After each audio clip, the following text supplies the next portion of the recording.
वर्षों पहले पीतल नगर में किशन नाम का एक किसान रहता था। वह गांव के एक जमींदार के खेत पर काम करके अपनी किसी तरह घर चलाता था। किशन के खेत थे, लेकिन उसके पिता के बीमार होने के कारण उसने अपने सारे खेत बेचने पड़े। मजदूरी न मिलने वाले पैसों से पिता का इलाज कराना और घर का खर्चा चलाना मुश्किल हो रहा था।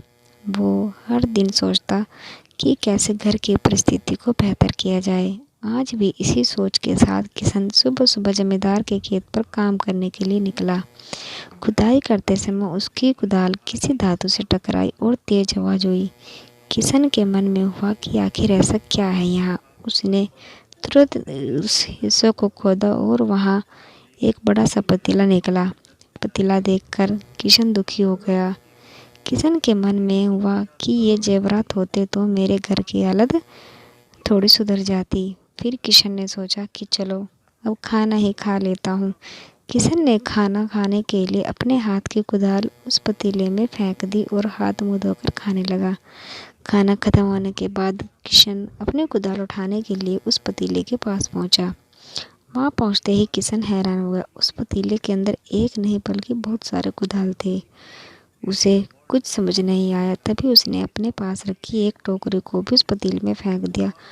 वो एक टोकरी भी पतीले के अंदर जाते ही बहुत सारी हो गई।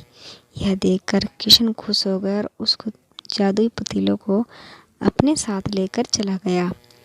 वो हर दिन उस बर्तन में कुछ औजार डालता और वो और भी ज़्यादा हो जाते।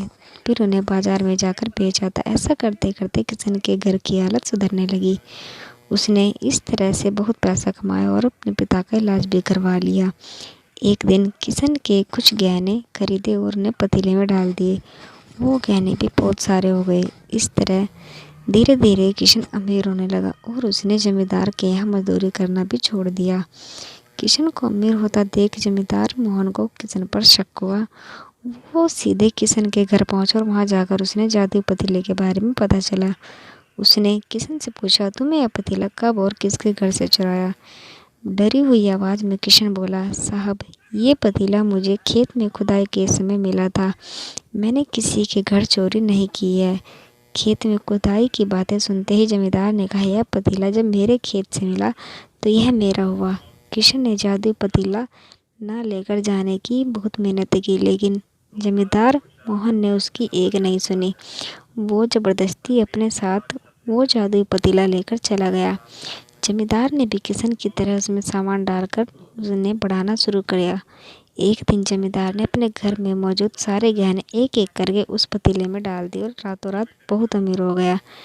एकदम से जमींदार के अमीर होने की खबर पीतल नगर के राजा तक पहुंच गई। पता लगाने पर राजा को भी जादुई पतीले की जानकारी मिली। फिर क्या था, राजा ने तुरंत अपने लोगों को भेजकर जमींदार के यहाँ से वो पतीला राजमहल मंगवा लिया। राजमहल में उस जादुई पतीले के पहुँचते ही राजा ने अपने आसपास मौजूद सामान को उसमें डालना शुरू किया। सामान को बढ़ता देखकर राजा तंग रह गया और होते होते आखिर में राजा खुद उस पतीले के अंदर चला गया। देखते ही देखते उस पतीले से बहुत सारे राजा निकल आए। पतीले से निकला हर राजा बोलता, मैं पीतल नगर का असली राजा हूँ, तुम्हें तो इस जादुई पतीले ने बनाया है। ऐसा होते सारे राजा आपस में लड़ने लगे और लड़कर मर गए। लड़ाई के दौरान वो जादुई पतीला भी टूट गया। जादुई पतीले के कारण राजमहल में हुई इस भयानक लड़ाई के बारे में नगर में सबको पता चल गया। इस बात की जानकारी मिलते ही मजदूर, किसान और जमींदार ने सोचा, अच्छा हुआ कि हमने उस जादुई पतीले का इस्तेमाल सही से किया। उस राजा ने अपनी मूर्खता के कारण अपनी ही जान खो दी।